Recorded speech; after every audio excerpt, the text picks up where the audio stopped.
साल भारत जोड़ो यात्रा की थी कन्याकुमारी से कश्मीर तक।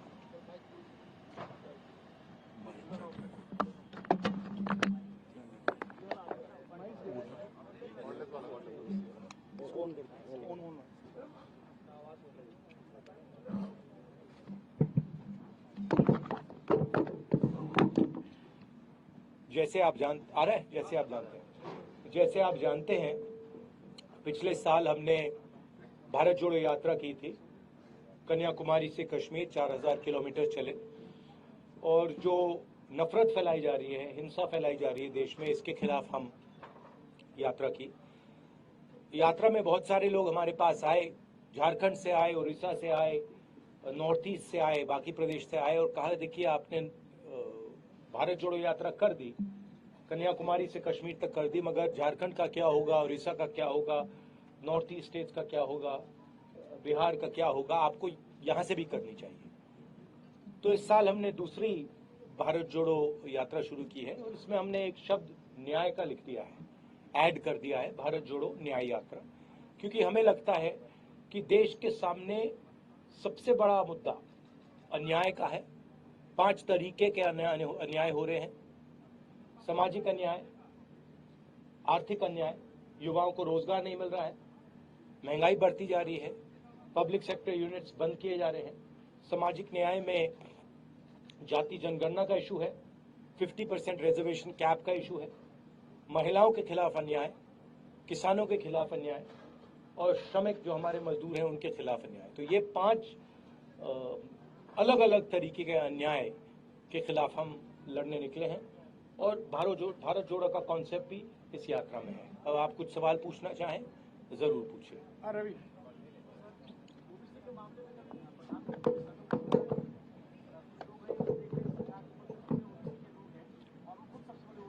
नहीं, क्या बोला?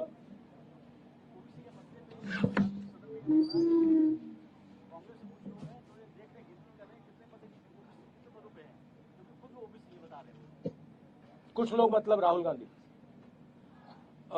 देखिए, सवाल सबके सामने है।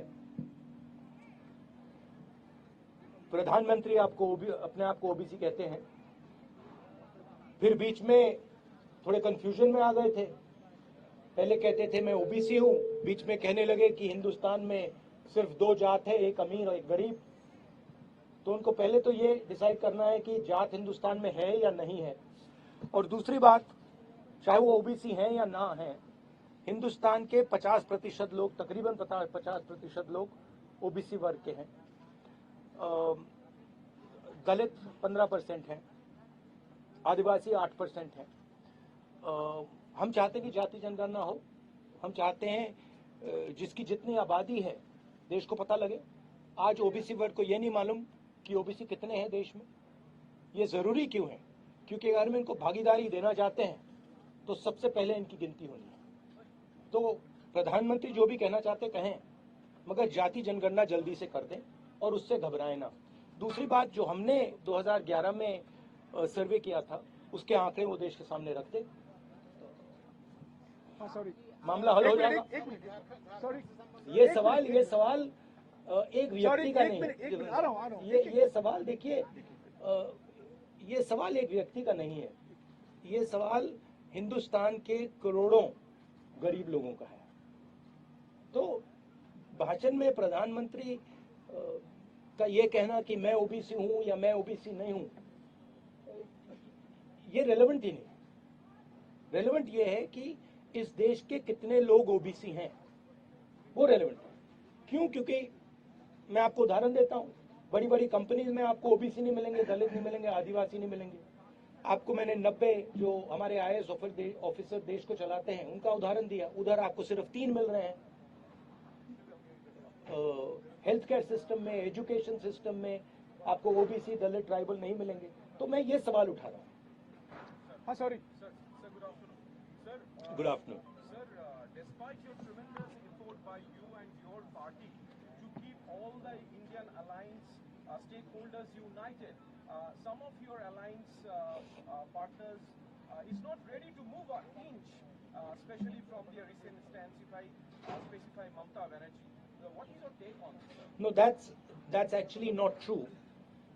If you look at Mamta ji's statements, Mamta ji is very much part of the India Alliance, and most of the other members who are part of the India Alliance are still members of the India Alliance. Of course, Mr. Nitish Kumar has left the India Alliance, and he's gone to the BJP. You can guess as to what the reasons are for him leaving. That's fine. We'll fight in Bihar as the India Alliance. So I don't agree that lots of our partners are not part of the alliance. Haji. Also, there's a negotiation going on. There is a conversation about seat. These are negotiations. So there is posturing, and that is normal. And sir, if your party gets the maximum number in the coming 4 Sorry.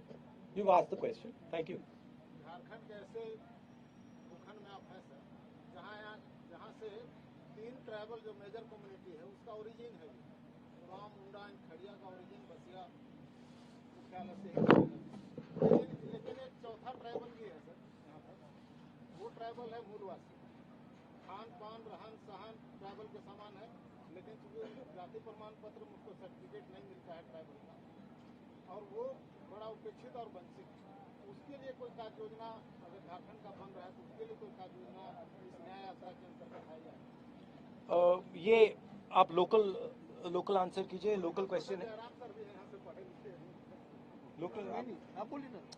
देखिए issue आज जो हम लोग न्याय यात्रा लेकर के चल रहे हैं उसका क्लियर है. ये बहुत सारी चीजें यहाँ स्टेट लेवल पे होनी चाहिए.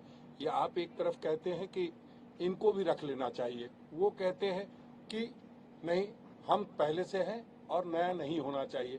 तो उन दोनों का सामंजस्य बिठाने का काम चल रहा है. उस पर हम लोगों ने एक कमेटी बनाई थी, उसकी भी रिपोर्ट के लिए. उसमें यहीं के कालीचरण मुंडा और केशव महतो कमलेश जो आपके मूलवासी के हो गए, उधर आदिवासी समुदाय से कालीचरण मुंडा हो गए, उनकी कमेटी बनी है. वो फैक्ट फाइंडिंग्स देगी, उसके बाद हम लोग रिपोर्ट करेंगे. तो आप ब्रॉडली मैं आपको ये कहना चाहता हूँ कि जो हमारी सरकार है, और ये मुझे शुरुआत से आज तक ट्राइबल लोगों ने कहा है कि हमारी जो सरकार है वो ट्राइबल फ्रेंडली सरकार है, गरीबों की फ्रेंडली सरकार है. और जो बीजेपी की सरकार थी वो एंटी ट्राइबल सरकार थी. और उन्होंने जो आदिवासियों के साथ जमीन के साथ किया, वो सारे के सारे आदिवासी बोल रहे हैं कि बहुत बड़ा अन्याय किया था. थैंक यू भैया. एक मिनट. वो उन्होंने आपका जवाब दे दिया. राहुल जी, आप भारत जोड़ो की बात करते हैं, लोगों को जोड़ने निकले हैं. आपके तेलंगाना के सीएम कहते हैं कि बिहार और झारखंड के लोगों को इम्यूलेट करते हैं कि ये लेबर के डीएनए से आते हैं, उनका डीएनए में लेबर होना. तो किसी खास वर्ग को खुश करने के लिए किसी खास को नाराज करना, और जब भारत एक हो उसमें ओबीसी, एसटी, एससी, माइनॉरिटी करके बात करना, यूनाइट करके बात नहीं करना, लगता है वैसे वाकई में भारत जुड़ेगा, मजबूत होगा?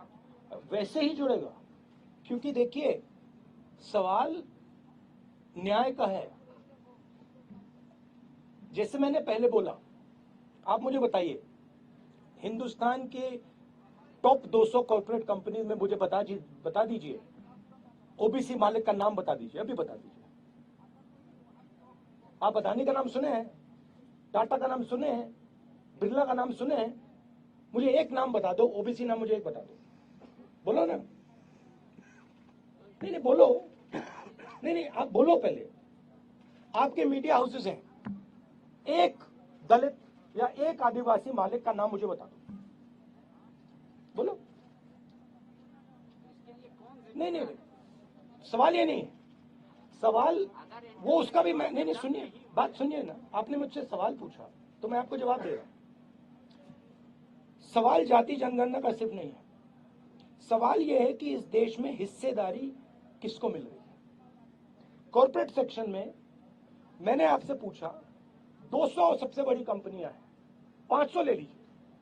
उसमें से आप उनकी सीनियर मैनेजमेंट में आप मुझे ओबीसी नाम दे दो, दलित नाम दे दो, आदिवासी नाम दे दो. आप नहीं दे पाओगे. क्यों? क्योंकि वहां है ही नहीं. मेडिकल सेक्टर में मैं पूछता हूं आपसे, प्राइवेट मेडिकल सेक्टर में वहां नहीं दे पाओगे. प्राइवेट एजुकेशन सेक्टर में पूछता हूं, वहां नहीं दे पाओगे. दिल्ली में जो हमारा सरकार को चलाते हैं, उधर 90 लोग हैं आईएएस ऑफिसर्स, उसमें से 3 ओबीसी वर्ग के लोग हैं। 5% बजट का उन पर कंट्रोल है, कोने में बैठे रहते हैं। आबादी 50% है। तो अगर आप लोगों के साथ अन्याय करेंगे, हर कदम पे अन्याय करेंगे, तो भारत कैसे जुड़ेगा? आप क्या कह रहे हो और बीजेपी क्या कह रही है? अन्याय होना चाहिए। ओबीसी वर्ग का जो हक है उसको मिलना नहीं चाहिए। दलित वर्ग जो है, आदिवासी वर्ग जो है, उसका हक नहीं मिलना चाहिए। कैसे जुड़ेगा भारत?